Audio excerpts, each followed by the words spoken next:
El día de hoy tenemos una invitada muy especial, a la doctora Ana María Ibarra Holguín. Ella es directora general del Centro de Estudios Constitucionales de la Suprema Corte de Justicia de la Nación. Bienvenida, doctora. Le agradecemos muchísimo que haya aceptado esta invitación de participar en esta actividad con la cual semanalmente iniciamos nuestra jornada laboral en la Comisión Estatal de los Derechos Humanos. Muchas gracias por darse el tiempo y poder acompañarnos el día de hoy. Para continuar con las actividades de esta mañana, le pediría por favor al presidente de la Comisión Estatal, al licenciado Juan José Cepeda Bermúdez, que nos dé un mensaje de bienvenida. Le escuchamos, por favor. Adelante, presidente.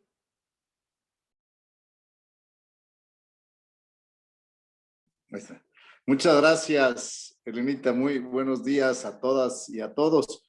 Quiero, en primer lugar, agradecer a la doctora Ana María Ibarra Holguín su disposición para estar con nosotros. Ya le comentó Elenita que todas las semanas iniciamos nuestro trabajo, nuestra tarea, con una plática relacionada a los derechos humanos. En esta ocasión, pues nos toca regresar de 3 o 4 días inhábiles, porque ustedes saben, para la comisión no hay días inhábiles, tenemos que estar disponibles siempre, y ahora con la pandemia pues tampoco se recomienda que sean fechas como para tomar vacaciones o reunirse en grupos numerosos, no, para nada, para nada. Venimos de 3 o 4 días seminhábiles e iniciamos con un tema muy interesante. Yo le agradezco muchísimo a la doctora Ana María que nos haga favor de tocar este tema del interés superior de la niñez, porque no solo se trata del mes de abril, que es cuando más debemos visibilizarlo, sino que se trata de un tema que debemos tener presente todos los días y en todas nuestras tareas, en todo nuestro trabajo. Como país hemos hecho esfuerzos importantes, sin embargo, fíjense cómo a veces nos tardamos en reaccionar. La convención es de 1989 y nuestra ley general es hasta 2014, 25 años después de que ya en una convención internacional se había visibilizado la necesidad de poner por delante en todas nuestras tareas el interés superior de la niñez. Entonces, la invitación es a que no nos tardemos más en hacerlo nuestro. Este interés superior de la niñez tiene que ver con los intereses de las menores y los menores de edad, en lo particular y como colectivos. Debemos atenderlos por el mismo interés de la patria, del país. Es la única forma de que entreguemos un mejor país, una mejor casa, un mejor hogar que el que recibimos, atendiendo el interés superior de la niñez. Vamos así a construir un mundo mejor para las futuras generaciones. Nos vamos a sentir orgullosos de lo que heredemos a las nuevas generaciones cuando estemos tranquilos de haber trabajado con ese enfoque. Yo quiero agradecer a quienes están conectados porque este interés superior de la niñez debería ser el interés superior de todos nuestros días, de todo nuestro trabajo. Y agradezco a la juez Jacqueline Juan que esté con nosotros, porque ella es una persona comprometida, es alguien que ha dado muestras no solo en su tarea de juzgadora para juzgar con perspectiva de derechos humanos y específicamente del interés superior de la niñez, sino que es como en el caso de la doctora Ana María Ibarra, ya nos va a leer ahorita, Elenita, su currículum, pero es una persona que se ha preparado, que se ha dedicado a estudiar estos temas y ahora con toda generosidad, pues están con nosotros. Yo le agradezco muchísimo, doctora Ana María, que nos comparta sus conocimientos, que nos comparta su experiencia, para que nosotros aprendamos, abrevemos de lo que usted nos comparta y podamos hacer mejor esta tarea. Le quiero pedir favor también al maestro Alfredo Ruanova, que es nuestro visitador general especializado en asuntos de niñas, niños y adolescentes, que si nos hiciera favor, yo aquí voy a estar todo el tiempo, pero quisiera yo pedirle favor a él que al final de la plática de la doctora Ana María, nos hiciera favor de hacer sus comentarios, que nos haga favor el maestro Ruanova, que es el titular de la visitaduría especializada en la materia, para que todos podamos aprender un poquito más en esta gran oportunidad que tenemos de contar con la doctora Ana María Ibarra Holguín. Muchísimas gracias, doctora. Sea usted bienvenida a la Comisión Estatal de Derechos Humanos de Chiapas, de esta manera virtual en esta ocasión, porque así nos obliga la pandemia mundial que estamos viviendo, pero sepa usted que es su casa y que la esperamos personalmente en la primera oportunidad, ¿sí? Para contar con usted en esta comisión estatal. Muchísimas gracias a todas y todos, que tengan una buena semana y le dejo los micrófonos a Elenita, que nos haga favor de presentar a la doctora Ana María. Muchas gracias. Gracias, presidente.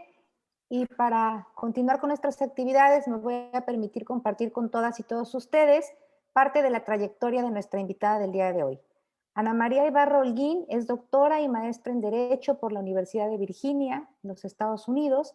Es licenciada en Derecho por el Centro de Investigación y Docencia Económicas, CIDE. Fue secretaria de Estudio y Cuenta en la ponencia del ministro Arturo Saldívar por más de 8 años. Como proyectista, contribuyó a formular diversas líneas jurisprudenciales sobre interés superior del menor, bullying entre menores de edad, evolución de la autonomía de las niñas y niños, el derecho a la identidad, derecho de daños, responsabilidad patrimonial del Estado y el derecho al libre desarrollo de la personalidad. Fue asistente de investigación en el CIDE y en el Instituto de Investigaciones Jurídicas de la Universidad Nacional Autónoma de México.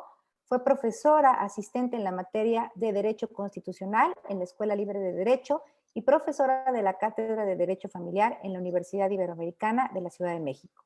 Actualmente es la directora general del Centro de Estudios Constitucionales de la Suprema Corte de Justicia de la Nación.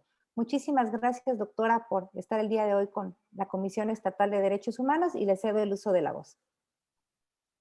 Muchas gracias y muy buenos días a todos y todas. Agradezco ampliamente pues, a la Comisión Estatal de Derechos Humanos del Estado de Chiapas, a su presidente y a Elena Jiménez, quien pues me contactó y además ha sido muy ágil la comunicación, muy bien organizado todo. Eso también la verdad que se agradece muchísimo. Y pues también celebro que tengan estas reuniones semanales. Si bien la pandemia nos ha traído muchas complejidades, creo que también nos ha abierto algunas oportunidades como esta, ¿no? Que podamos estar en comunicación, aunque sea a través de este medio, pero eso pues también hace más ágiles las cosas. Eso también lo estamos viendo nosotros en el Centro de Estudios Constitucionales, donde pues hemos pasado todas nuestras actividades a una modalidad virtual. Pero esto también ha permitido que podamos llegar a todo el país, ¿no? Entonces, también aprovecho para hacer el comercial de invitarlos pues, a seguir todas las actividades del Centro de Estudios Constitucionales de la Suprema Corte. Tenemos varias líneas de investigación. Una es en la constitucionalización del derecho a familia, derecho de daños, el uso de evidencia científica, el derecho a la igualdad y no discriminación. Por ahí se me escapa alguna otra. Y bueno, el uso del precedente judicial también para poder analizar las sentencias de la Suprema Corte. Entonces, los invito ampliamente a que pues participen en estas actividades que están abiertas a todo público y pues también nos interesa mucho tener la retroalimentación de parte de ustedes desde las realidades que se viven en las entidades federativas. Yo le tengo un cariño muy especial a Chiapas, soy de Coahuila, pero pues por distintos motivos me ha tocado trabajar en comunidades indígenas allá en Chiapas hace ya algunos años y de verdad le tengo un cariño muy especial a su estado. Muchas gracias por estar hoy aquí, por escucharme voy a tratar de ser muy breve para a ver si podemos dar un espacio a las preguntas. Bueno, voy a compartir mi pantalla para presentarles una presentación PowerPoint. No, ¿ahí se ve bien, Elena? Sí, sí, doctora, normalmente sí se ve bien. Perfecto. No me gustan mucho las presentaciones en las diapositivas y prefiero como hablar más simplemente, pero bueno, con esto del Zoom y para que no se queden dormidos, he sentido que funcionan las diapositivas. Ya veremos si estoy en lo correcto. Bueno, pues la plática del día de hoy, como ya lo anunció Elena, trata sobre el interés superior de la infancia y específicamente me voy a referir al interés superior de la infancia en la doctrina o en el desarrollo jurisprudencial de la Suprema Corte, ¿no? Es un tema muy amplio, pero quiero nada más hacer notar como algunos avances y desafíos que hay en las sentencias de la Suprema Corte. Y me voy a referir también, o me voy a limitar al área familiar, ¿no? Que es donde yo tuve la oportunidad de trabajar durante 8 años en la Suprema Corte, porque sin duda, pues este principio tiene un impacto en otras áreas del derecho, como son, sin duda, en derecho penal. Pero voy a limitarme a este aspecto del área familiar, ¿no?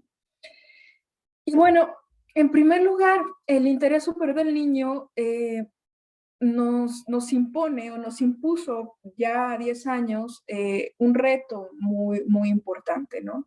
Que es romper con los cánones del pasado. Anteriormente, o bueno, todavía estamos lidiando con algunos de estos cánones en la realidad. Se creía pues que la familia pertenecía solo al ámbito privado, ¿no? Y que todo lo que pasaba en la familia pues no le incumbía más que a los padres de familia, a los adultos de esa familia. Y el Estado ni las autoridades tenían nada que hacer ni nada que decir ahí, ¿no? Era un espacio reservado, privado de toda injerencia estatal.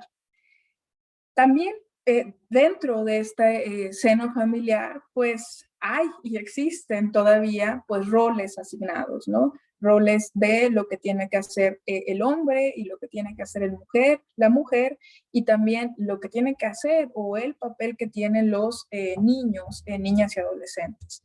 Entonces, digamos que existe todavía pues una idea de que pues a la mujer le corresponde el cuidado del hogar, el cuidado de los hijos, que es más apta para esto, y que al hombre por otro lado pues es el proveedor, es quien tiene que salir al mundo laboral y también tiene una exigencia, ¿no? De contribuir económicamente hacia la familia. Y por otro lado, esta visión tutelar de los niños, ¿no? Una visión de que los niños son más una cosa, un objeto, que simplemente merece protección por parte del Estado y por parte pues, de los miembros del grupo familiar, pero no se le daba o no se le da todavía un reconocimiento como persona, ¿no? Como una persona tutelar de derechos humanos, que tiene voz y voto en las decisiones que le conciernen a su esfera de derechos. Entonces, el cambiar este rol, ¿no? De que los niños son simplemente algo que tenemos que proteger, sobre los que los adultos tenemos que decidir, pues es también un canon que pertenece al pasado, que permea actualmente, pero es lo que a través, al menos, de las sentencias de la Suprema Corte, se ha tratado pues de romper, ¿no? Este esquema o esta visión. Otro de los ejes que ha estado muy también presente, que permea nuestras realidades, nuestras prácticas familiares, pues es la idea de que los padres o que los niños van a estar siempre mejor con sus padres biológicos, ¿no? En oposición a los padres no biológicos o quienes pueden ser los padres sociales, que por alguna razón se han ostentado como los cuidadores, como los responsables de estos niños, niñas y adolescentes, y, o quienes han adoptado a estos niños, ¿no? Entonces también hay un rompimiento de esta idea de que mejores padres o que los padres son los que comparten, ¿no? Estos lazos sanguíneos. Y bueno, pues ejemplos, podemos pensar en muchos y tristemente lo que decía, pues no son ejemplos del siglo pasado o antepasado, sino que podemos pensar en ejemplos pues actuales, ¿no? De ahora mismo lo que está ocurriendo en nuestras sociedades. Algo que nosotros veíamos también muy recurrentemente en los casos que llegaban a la Suprema Corte, que llegan a la Suprema Corte, pues son que por un lado está toda esta idea desde la Corte de modificar estos prejuicios o roles asignados, pero por otro lado todos estos esquemas siguen estando vigentes en los códigos de familia o en los códigos civiles de las entidades federativas. No me dejarán mentir y pues si quieren ahí luego platicamos de ejemplos sobre, por ejemplo, que a la mujer es a quien le corresponde la guardia y custodia de los hijos cuando estos son pequeños, ¿no? Porque es la que es más apta para cuidarlos. En fin, hay todavía muchas normas que están en nuestros códigos civiles que reflejan todas estas visiones que, bueno, desde la perspectiva de la Corte, pues tienen que ser superadas, ¿no? Entonces, esto es lo que tenemos de un lado, ¿no? Todos estos cánones del pasado que todavía perviven, están ahí latentes y de los que tenemos que estar muy atentos. Entonces, con esta, digamos, nueva visión, lo que se ha hecho en la Suprema Corte, pues es pensar en un derecho de familia que no está reservado solo a lo privado, que no le corresponde decidir solamente a los padres, solamente a los adultos que conforman ese núcleo familiar, sino que en ocasiones, pues, el Estado está autorizado a intervenir, por supuesto, de manera modulada, por supuesto, de manera acotada, ¿no? Y una de las razones fundamentales para esto, pues, es el interés superior de la infancia, ¿no? Es muchas veces los padres, la mayoría de las veces, quieren tomar decisiones sobre sus hijos pensando qué es lo mejor para sus hijos, pero no necesariamente eso puede ser así, ¿no? Y les pongo un ejemplo, ¿no? Recientemente se resolvió en la Suprema Corte un caso de unos padres que eran testigos, que son testigos de Jehová, que se negaban a realizarle una transfusión sanguínea a su hija de 4 años, me parece tenía en ese momento, que necesitaba la niña para solventar un procedimiento de leucemia, me parece. Los papás se oponían basados en sus creencias religiosas. Ellos de buena fe creían que eso era lo mejor para la niña. Y bueno, ahí tuvo que intervenir la Procuraduría del Estado de Chihuahua. Y el asunto llegó hasta la Suprema Corte, donde se le planteó, bueno, por un lado, la autonomía familiar, la voluntad de sus padres en proteger a la niña, pero por otro lado, a la niña misma, ¿no? Y a su vida. Y bueno, esto es, digamos, un caso límite donde vemos cómo el Estado en ocasiones tiene derecho a intervenir, incluso en contra de la voluntad de los padres, ¿no? Y vemos cómo entonces muchos de esos conflictos de familia, que les decía, se consideraban como reservados para el ámbito privado, pues son verdaderos conflictos de derechos humanos y son verdaderos casos difíciles, ¿no? Este es un ejemplo, el de las transfusiones sanguíneas, y a lo largo de mi exposición iremos platicando otros. Por otro lado, algo que también modifica el entendimiento de todas las relaciones familiares, pues es el considerar que las decisiones dentro de para un juez, de lo familiar al menos, tienen que estar basadas en evidencia, ¿no? No pueden partir como de estos prejuicios, generalizaciones apresuradas, ¿no? De que la mamá es la mejor para cuidar a los hijos, de que la mujer tiene que quedarse al cuidado del hogar y de los hijos, de que los padres homosexuales no pueden ser buenos padres. Todos estos prejuicios, digamos, tienen que dejarse de lado y darle paso a la evidencia, ¿no? Y para determinar qué es lo mejor para un niño o niña, lo importante pues es lo que dicen las pruebas, lo que dicen los peritajes respecto de qué padre es más apto, por ejemplo, para cuidarla, y no caer en este círculo vicioso de generalizaciones, prejuicios o estigmatizaciones, ¿no? Sobre todo en contra de las personas pues que tienen alguna categoría especialmente protegida por el artículo primero, ¿no? Como son las personas homosexuales, como son las personas indígenas, como son las personas en situación de pobreza, etcétera. Y en este tema, pues también vemos, digamos, 3 puntos o 3 ejes que impactan no solo al derecho a familia, sino también a los derechos de los niños, niñas y adolescentes, que son, bueno, primero, pues todos los tratados internacionales que ya nos refería el presidente, pues uno que fue fundamental para el entendimiento de los derechos de las niñas, niños y adolescentes, que es la Convención de los Derechos de los Niños, que bueno, si bien ya tiene 25 años, como él bien decía, pues realmente no tuvo una vigencia real, ¿no? Sino hasta la reforma constitucional de 2011, que por cierto también abro un paréntesis para pues decirles que estamos en los 10 años de la celebración de esta reforma constitucional y que tenemos ahí una serie de eventos en la Suprema Corte, no solo para conmemorar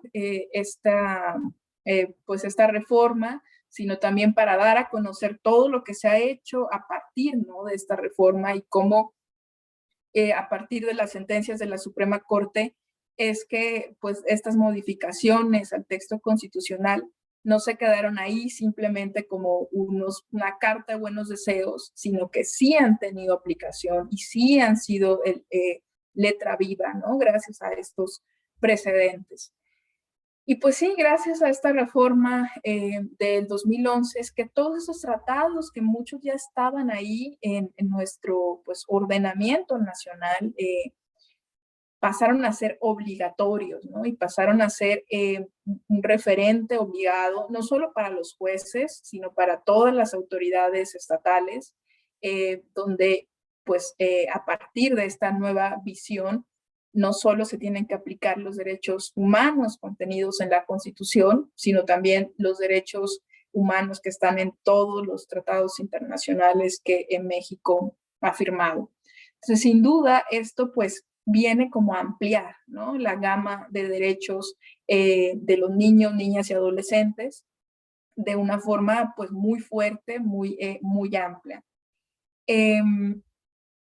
Y además esto tuvo una proyección en distintas leyes que son leyes generales, como la Ley General de los Derechos de las Niñas, Niños y Adolescentes, que es pues una ley avanzada, ¿no? Realmente es una ley que viene a recoger todos estos principios internacionales y viene a poner orden, digamos, en todo lo que las autoridades estatales tendrían que estar tomando en cuenta al momento de tomar cualquier decisión que le concierna a los niños, niñas y adolescentes. Además, pues hay un tema pendiente muy fuerte, al menos en el ámbito familiar, que es la obligación de expedir un código único procesal, que está todavía en el tintero, que también daría uniformidad a todos estos pues, códigos estatales que, como yo les decía en un principio, todavía reflejan estos cánones del pasado, ¿no? Yo siempre pues enfatizo en la necesidad de una reforma mayúscula, ¿no?, en el ámbito familiar, porque ya no sostiene un análisis, ya no se sostienen estas normas, ¿no? Desde una visión de la Constitución o de los derechos humanos contenidos en los tratados internacionales. Muchas de estas normas que están en los códigos estatales, pues, son inconstitucionales, ¿no? Al menos desde la visión de la Suprema Corte. Y bueno, esto otro, ¿no? Que yo ya les mencionaba, ¿no? Que también es la idea de que las decisiones se tienen que tomar con base en evidencia respecto de quiénes son los mejores padres y no con base en preconcepciones, estereotipos o generalizaciones. Y lo otro es que también la evidencia ha sido importante en ciertas decisiones, no solo respecto de qué padre es mejor, por ejemplo, para tener la guardia y custodia de un hijo, sino en preguntas complejas, por ejemplo, sobre si realmente las transfusiones sanguíneas son necesarias para recuperar la salud de una niña que tiene leucemia o no. Esa es una pregunta pues que requiere evidencia y para esto también las autoridades tienen que acercarse a la evidencia, ¿no? No, las decisiones no pueden ser tomadas como pues me late, yo creo, o leí o escuché, sino más bien tienen que ser, bueno, ¿y qué me dicen los médicos? ¿Qué me dicen los peritos?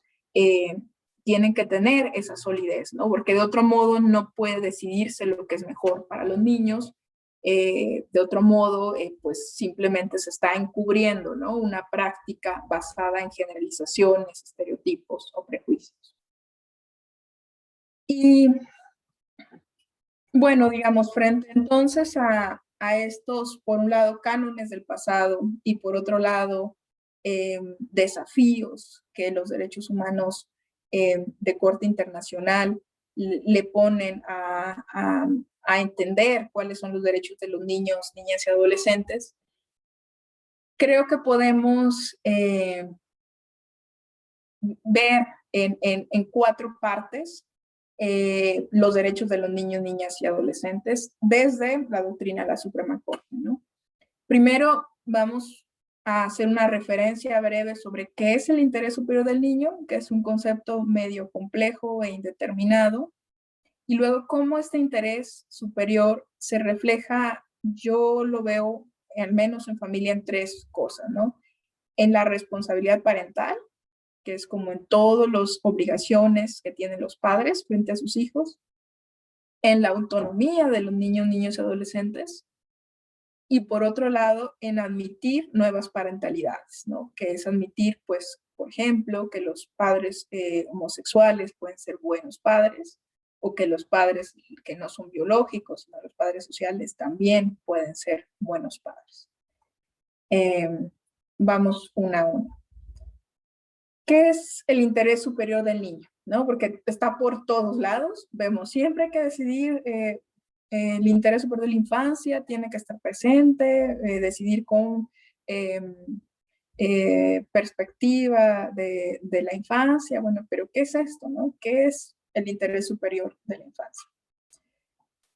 Es decidir lo que es mejor para un niño y adolescente. Entonces nos quedamos igual. ¿Qué es decidir lo que es mejor? ¿Cómo vamos a saber qué es lo mejor para un niño, niño, adolescente? Bueno, primero, pues que esto no puede decidirse a priori. No pueden existir reglas que digan a priori qué es lo mejor para este niño. Por ejemplo, vuelvo a lo mismo. No puede existir una regla que diga es mejor para un niño pequeño quedarse con su mamá. Bueno, probablemente, pero no necesariamente en todos los casos. Entonces, lo que nos impone el interés superior del niño es no tomar decisiones en abstracto, sino tomar decisiones en el caso concreto, viendo las circunstancias particulares. Solamente así podrá llegarse a una mejor decisión. Y de nuevo, con información, con evidencia, no con generalizaciones. Entonces, a partir de este principio, no puede darse una solución totalizadora, una solución que siempre va a aplicar en todos los casos, sino que habrá que ver caso a caso, ponderando todas las circunstancias que ahí se encuentren, con base también en evidencia.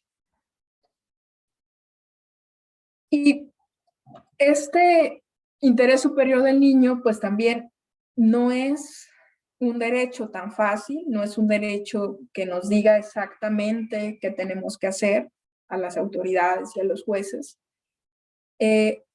sino que funciona más como una directriz, ¿no? Esta cosa de decidir lo que es mejor para el niño, que impone deberes a las autoridades, a los jueces, que nos van a ayudar a ir tomando decisiones en concreto, ¿no? Entonces, para las autoridades estatales, por ejemplo, se ha dicho en la Suprema Corte que primero, cuando hay niños en juego, en todo, en la toma de decisiones de política pública, en la toma de decisiones legislativas también, se tiene que velar por este interés. ¿Cómo se tiene que velar por este interés? Primero, pues entendiendo que los niños necesitan medidas de protección reforzadas. Cuando estamos en una circunstancia donde están involucrados los niños, no se pueden tomar decisiones como si se tratara de un adulto, ¿no? Las medidas de protección no pueden ser las mismas. Estamos hablando de seres que están en crecimiento, que están desarrollándose y que necesitan pues de un cúmulo de apoyos por parte de las autoridades para velar precisamente para que puedan desarrollarse ampliamente. Y por otro lado, no lo puse ahí, pero es un eje fundamental, pues el considerar al niño no como un objeto, sino como un sujeto que tiene voz, que tiene voto, que es titular de derechos humanos y no es simplemente un objeto de protección, ¿no? Yo creo que es un cambio fundamental sobre el que todavía nos falta trabajar mucho, no solo en el tema de las autoridades administrativas o legislativas, sino incluso en las decisiones judiciales. Y bueno, por ahí les puse 3 ejemplos de sentencias de la Suprema Corte donde se han dado o advertido estas obligaciones o estos deberes para las autoridades estatales, ¿no? Por ejemplo, el caso de la guardería ABC, que pues yo creo que todos recordamos una tragedia lamentable, donde murieron 49 niños quemados, ¿no? Y ahí, bueno, el ministro presidente Arturo Saldívar hace una propuesta de responsabilidad para las autoridades involucradas, pero también ahí por primera vez se empieza a hablar del interés superior de la infancia, al menos en una sentencia judicial. Todavía no estaba en nuestro artículo 4º constitucional, y ahí la Corte ya empieza a hablar del interés superior de la infancia y explicar, ¿no?, estas medidas de protección reforzadas cuando se tiene bajo el cuidado a los niños. Otro caso, pues el caso de las madres en reclusión, donde la Corte también establece cómo se tiene que dar la separación entre una madre con su hijo cuando el niño ha alcanzado cierta edad y tiene que salir del centro de reclusión. La Corte dice sí, tiene que irse, no puede crecer en una prisión, pero también esta salida tiene que ser gradual, tiene que ser cuidando el lazo afectivo con la madre, tiene que ser con ciertas garantías, ¿no? Y otro ejemplo, pues el caso de bullying escolar, donde también se establece por la Suprema Corte pues la serie de deberes que tienen las escuelas frente a los niños para protegerlos en contra de la violencia, ¿no? Que es un fenómeno muy común. Estos son solo algunos ejemplos de los deberes que tienen las autoridades estatales, no jueces, ¿no?, sino las autoridades administrativas.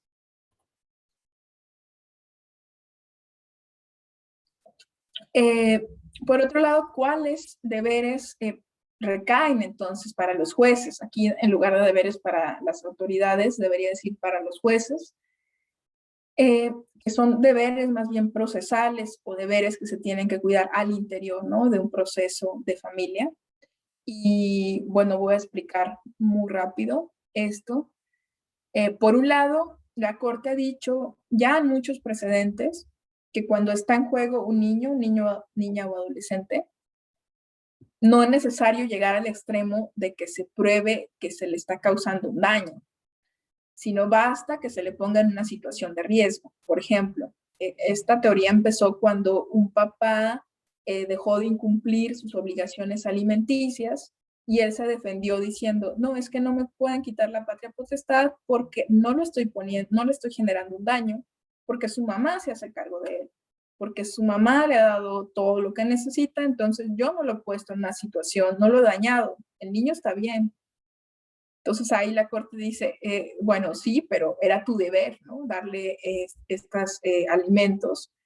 Y además, no importa, no tenemos que llegar al extremo de que se le cause un daño a los niños para tomar acción. Basta con que se les coloque en una situación de riesgo, porque si no, pues imagínense, tendríamos que esperar a que los niños ya estén, ¿no?, en una situación de afectación a su salud, de afectación a su integridad para que el Estado pudiera reaccionar. Y la Corte ahí ha sido enfática, ¿no? Cuando estamos hablando de niños, tiene que haber una cosa, digamos, como precautoria o preventiva o anticipada, de que si hay una situación de riesgo, ahí ya puede entrar el Estado, ¿no? O, por ejemplo, en este caso de las obligaciones alimenticias, si hay un incumplimiento, no importa que otra persona se esté haciendo cargo, ya debe haber una consecuencia, porque estás incumpliendo un deber que pone en riesgo a tu hijo, ¿no? En ese caso. Por otro lado, bueno, esto de estándar de prueba es un poco a lo mejor complicado, pero bueno, en los juicios no se decide con el 100% de certeza, no puede tenerse el 100% de certeza de las cosas. Vivimos en un mundo de información insuficiente, entonces se toman decisiones con base en distintos estándares, ¿no? Dependiendo de la materia, ¿no? Por ejemplo, en materia penal se toman las decisiones basadas en más allá de toda duda razonable, porque lo que está en juego es la libertad de las personas. Entonces ahí sí tenemos que estar completamente seguros, casi al 100%, de que la persona fue culpable para poderle imponer una condena. Si hay una duda de que es inocente, pues se tiene que dejar a esa persona libre, en teoría, ¿no? Ya sabemos que en la práctica no funcionan las cosas así. Pero en materia familiar, pues lo que se ha dicho por la Suprema Corte es, basta con que yo tenga una certeza, digamos, más o menos relevante o fuerte, frente a varias hipótesis, elegir aquella que tiene mayor solidez para proteger a los niños, ¿no? Entonces, este es el grado de corroboración que se necesita para determinar, por ejemplo, que se puso a un niño en una situación de riesgo. Este se llama estándar de probabilidad prevalecente. Y bueno, esto, ¿no? De nuevo, que las decisiones estén basadas, pues, en evidencia, en peritajes, en información. También se imponen para los jueces desde estas sentencias de la Corte pues un cúmulo de deberes que los obligan a ser jueces activos, a estar muy pendientes de lo que pasa en el proceso que se les está poniendo enfrente. No pueden ser jueces que se queden cruzados de brazos, que nada más vean o resuelvan lo que les piden las partes. Tienen que ver, hay un niño, ¿y cómo está ese niño? ¿No? Si estamos hablando de un divorcio, ¿y qué va a pasar con los niños?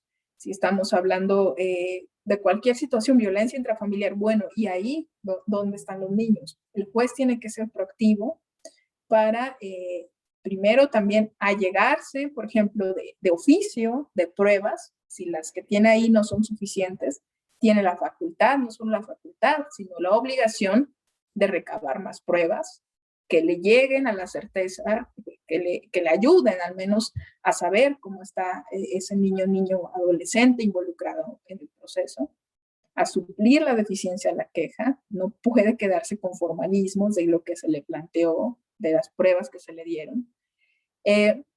Entonces ahí el juez tiene que ser pues muy activo, tiene que estar muy al pendiente de qué es lo que va a pasar con el niño que tenga enfrente, ¿no? Esto no solo es una facultad, como ya decía, sino es un deber de todos los jueces y juezas para velar por el interés superior de la infancia, ¿no? Y bueno, de estos ejemplos hay muchos en la Suprema Corte, donde pues se ha permitido que el juez vaya más allá incluso de lo que está planteado, ¿no? De lo que llamamos que es la litis de los asuntos.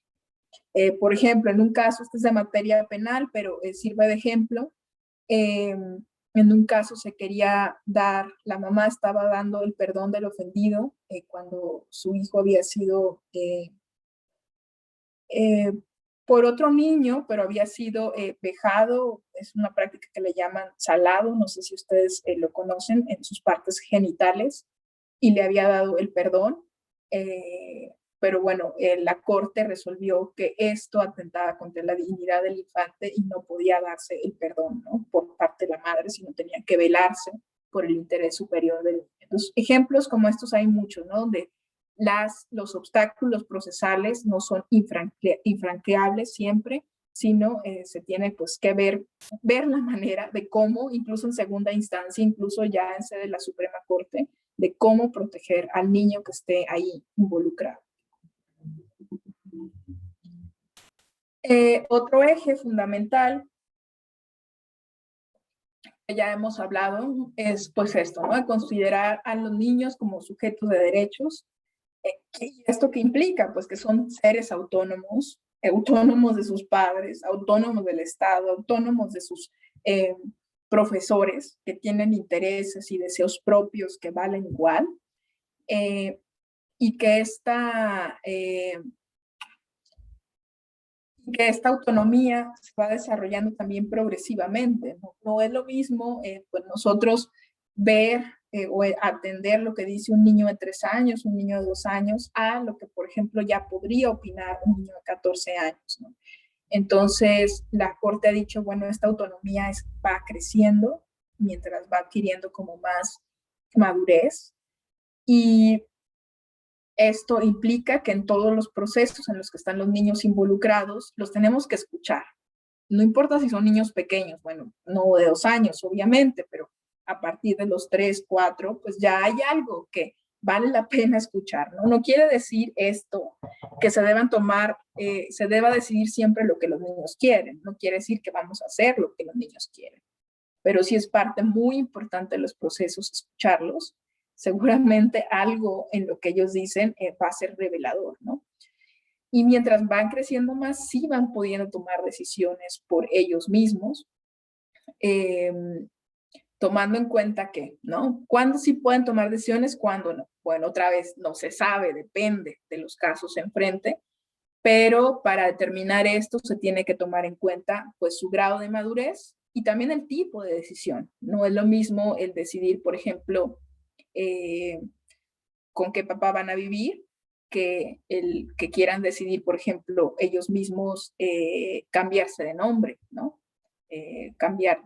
A realizar una modificación de sexo, ¿no?, incluso, o realizarse o no, por ejemplo, una transfusión sanguínea. Entonces, hay que ver su grado de madurez y también que la decisión que estén tomando no comprometa su autonomía futura.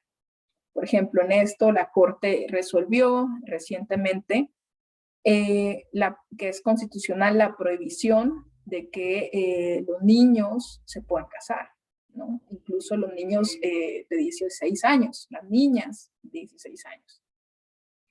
Y esto podrían decir, pues, ¿por qué? Si estamos respetando su autonomía y su voluntad.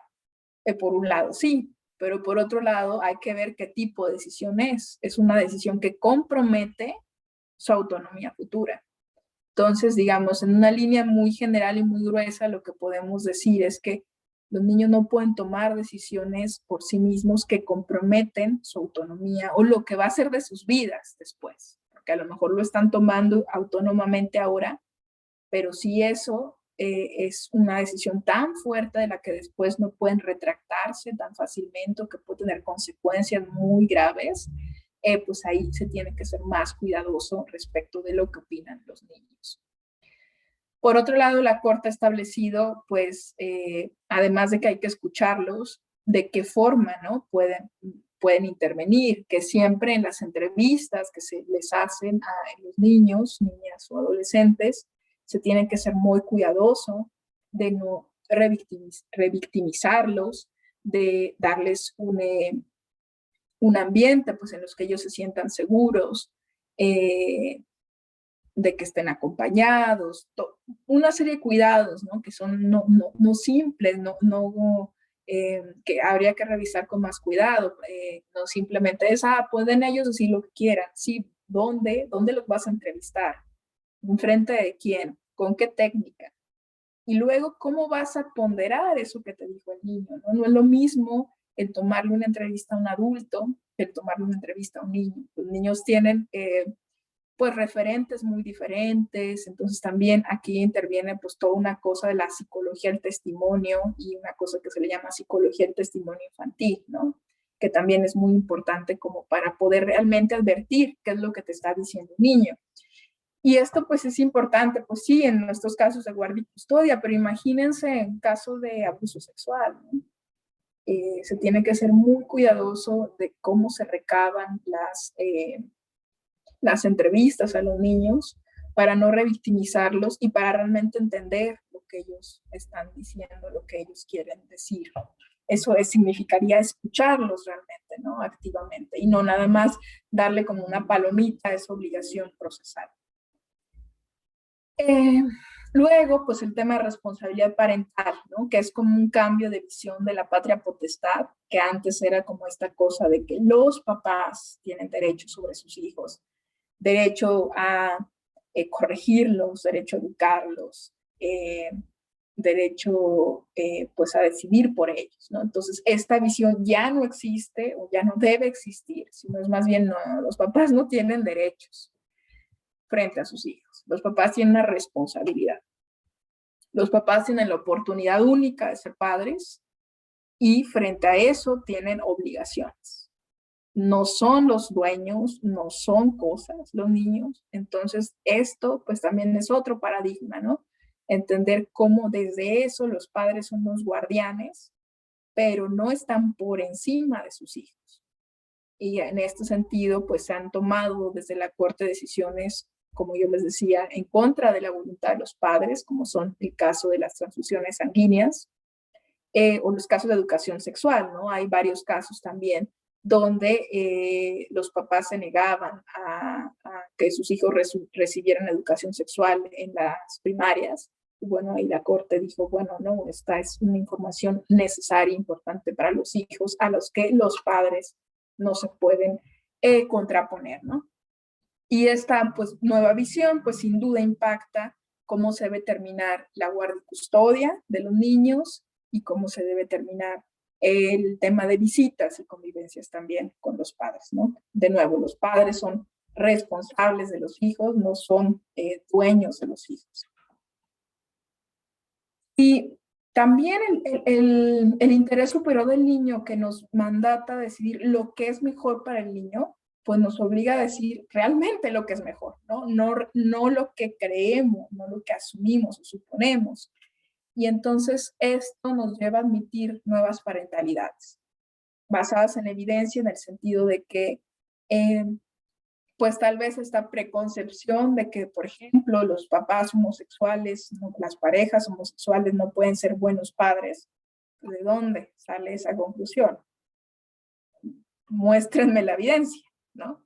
Y la Corte, como en este ejercicio de muéstrenme la evidencia, pues resolvió, no hay evidencia alguna en el mundo que determine que se le causaría un daño o un perjuicio a los niños por crecer con papás homosexuales. Por el contrario, lo que se muestra es que los niños van a poder crecer en una familia y se muestra pues que hay buenos padres y malos padres, homosexuales o heterosexuales, ¿no? Entonces que esto también hay que verse de nuevo caso por caso.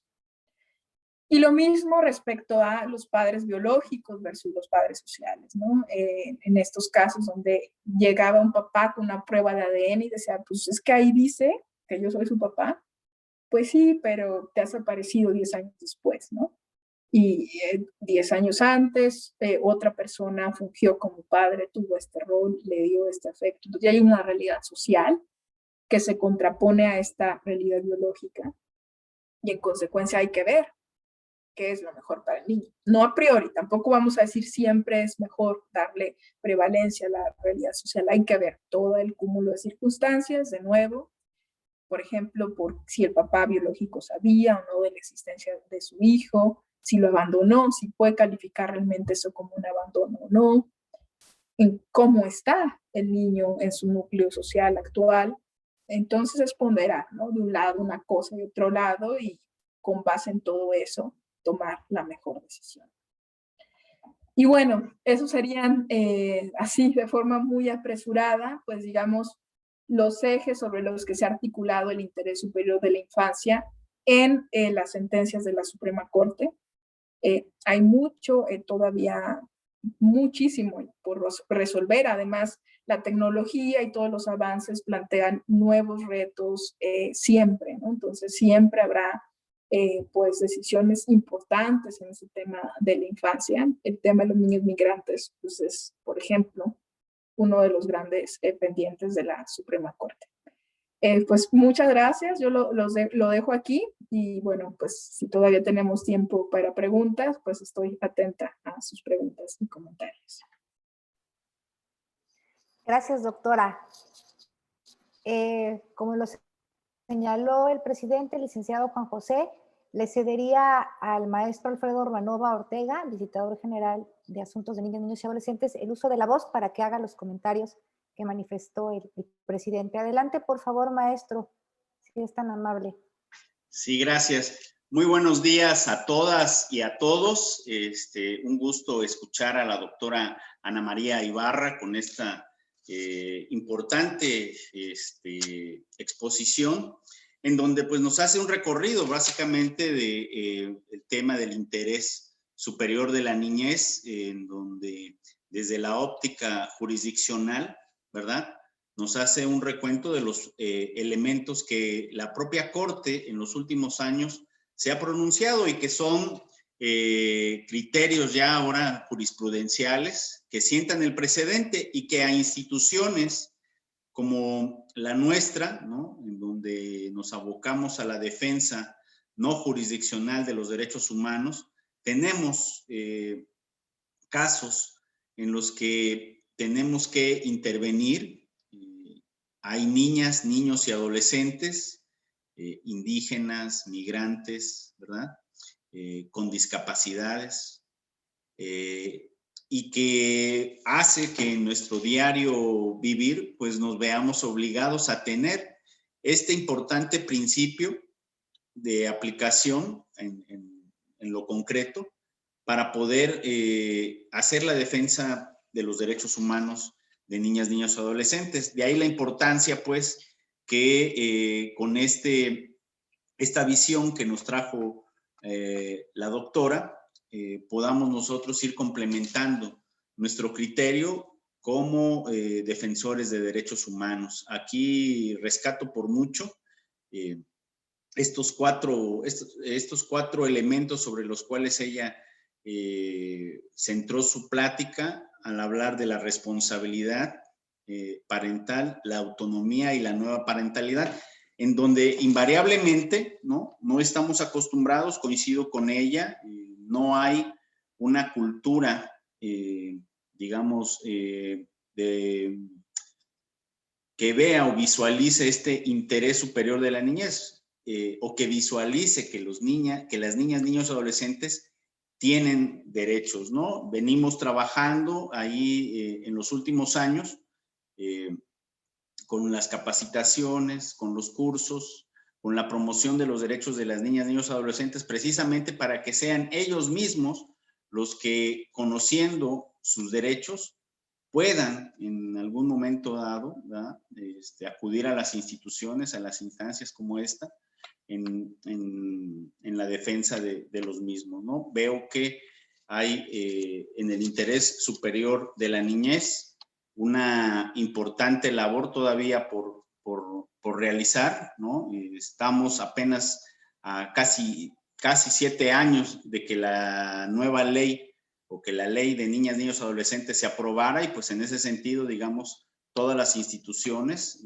responsables de la promoción y difusión de los derechos humanos tenemos una gran responsabilidad de llevar a los diferentes espacios, entre otros, precisamente el que nos ocupa, ¿no?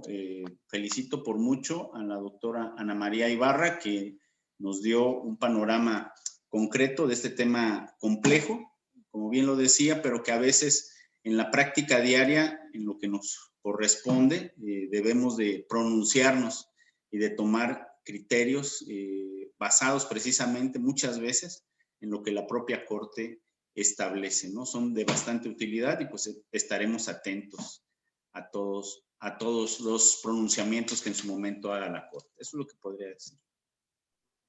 Muchas gracias, maestro Alfredo. Y si me permite, licenciado Juan José, daríamos paso a las preguntas que hay en el chat. Gracias. Nos pregunta nuestro compañero Iván de Jesús, doctora, ¿cuál es la diferencia entre niñez e infancia? ¿Ambos términos se aplican como sinónimos o existe una diferencia sustancial en su aplicación? La escuchamos. Pues yo los entiendo como sinónimos. No sé si por ahí habrá alguna distinción sofisticada, pero yo los veo como sinónimos. De lo que ya no se habla más es de menores de edad, ¿no? Menores de edad ya se entiende como pues algo como disminuido del uso correcto, pues es niños, niñas y adolescentes, pero infancia o niñez creo que también. Muchas gracias, doctora. Invitamos si alguien más tiene alguna otra duda o pregunta, está abierto el espacio y aprovechemos la disposición de la doctora en atenderlas.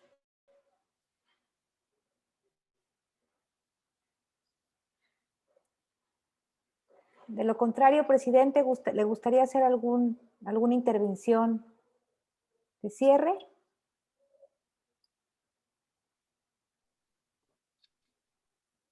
Muchas gracias, Elenita, te agradezco mucho. Yo nada más quisiera reiterarle nuestro agradecimiento a la doctora Ana María y destacar lo que ya mencionaron tanto ella como el maestro Ronova.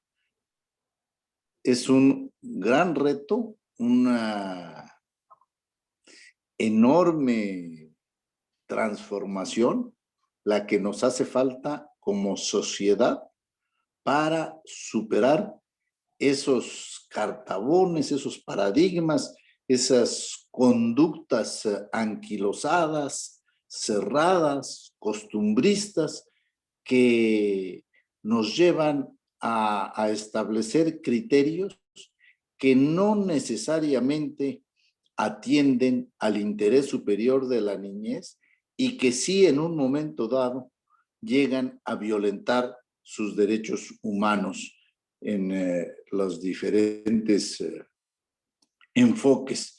Y nos puso ejemplos la doctora que a mí, la verdad, me cuestionan a lo mejor un poquito por razones de que parece ser que aquí en el grupo de los que estamos participando en este momento, pues a lo mejor soy de los mayores, y entonces cuesta más trabajo a quienes ya estamos en la tercera edad o ya fuimos vacunados, nos cuesta más trabajo aceptar que esos casos que pudiéramos considerar de excepción son casos que tienen que estar jurídicamente tutelados y son responsabilidad del Estado mexicano protegerlos,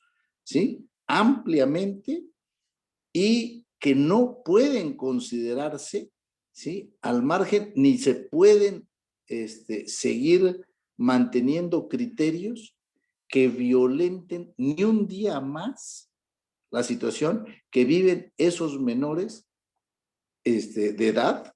Perdón, tengo que acostumbrarme a decirlo siempre de edad, porque como bien señala la doctora, infancia, niñez pueden ser sinónimos, pero cuando se habla de menores tiene que ser de edad, hay que aclararlo, que estamos refiriéndonos a la edad, no de ninguna manera pensar en una situación disminuida de la persona, de ninguna manera. Que esta niñez, ¿sí?, no siga sufriendo esas violaciones, porque la familia contempla que así le tocó y que los papás biológicos son la mejor opción que tiene. No es cierto, no es cierto. Tenemos que superar eso y creo que es el reto más grande. Qué bueno que tenemos esta oportunidad de tener las pláticas y qué bueno que ahora ya hay ese gran avance en materia judicial que los órganos responsables de la administración de justicia tienen esa perspectiva, esa visión, ese enfoque de proteger el interés superior de la niñez y hacer a un lado esos usos y costumbres, esas prácticas que históricamente se consideraban como los criterios acertados. Yo creo que eso lo tomo como el reto más importante que tenemos, porque voy a hablar de algo que a lo mejor es trillado, pero hay un dicho muy claro. Dice, renovarse o morir, ¿sí? Tenemos que cambiar nuestros criterios, tenemos que renovarnos diario, ¿sí? Y ya no permitir que algo que claramente violenta los derechos de niñas, niños y adolescentes pueda subsistir, ¿no? Lo tenemos que superar. A mí me da muchísimo gusto esta plática, le agradezco a la doctora y desde luego la Administración de Justicia pues es la autoridad competente para proteger finalmente en una controversia de opiniones a las niñas, niños y adolescentes. ¿Quién los va a proteger? Pues que los juzgadores lo hagan con esa perspectiva y celebro, festejo los avances de la Corte, me da muchísimo gusto y mi invitación para que todos hagamos una reflexión, ¿sí? Y veamos siempre en todo nuestro actuar, todos los días, el interés superior de la niñez. Yo creo que debe tener por ahí Elenita la imagen, doctora, de nuestro reconocimiento, de nuestro agradecimiento, que le haremos llegar físicamente de parte de todos quienes estuvimos presentes en la plática, ¿sí? Pero que en esta condición de presidente de la comisión me toca a mí suscribir un reconocimiento que le otorgamos por esta generosidad suya de compartirnos sus conocimientos. Ahí está la imagen. Reciba usted, por favor, de manera virtual ahorita, pero Elenita debe tener el original que le haremos llegar físicamente para agradecerle de parte de todas y de todos el que nos haya hecho favor de dictar esta plática, que la verdad a mí se me hace pues cuestionadora, nos conmina a que a que reflexionemos, a que nos analicemos personalmente y veamos los cambios que necesitamos hacer cada uno en el desempeño de nuestras tareas. Nos interpela claramente. Para mí fue una plática que me cuestionó y se lo agradezco muchísimo. Le agradezco a todas y todos. Les deseo una excelente semana y un excelente regreso a nuestras tareas cotidianas. Buenos días. Muchas gracias, presidente. Y les pediría, por favor, a todas y a todos, a quienes les sea posible, encender sus cámaras para tomarnos una foto a la distancia con nuestra invitada del día de hoy, con la doctora Ana María Ibarra, a quien le externamos nuevamente nuestra gratitud por haber aceptado acompañarnos el día de hoy y que sea la primera de muchas ocasiones en la que nos pueda estar acompañando y compartiendo su experiencia con quienes laboramos en la Comisión Estatal de Derechos Humanos y a quienes también invitamos a estas pláticas de los lunes. Entonces, si estamos todas y todos Muchas listos, gracias a ustedes por la invitación. De verdad. Gracias. A la 1, a las 2, a las 3.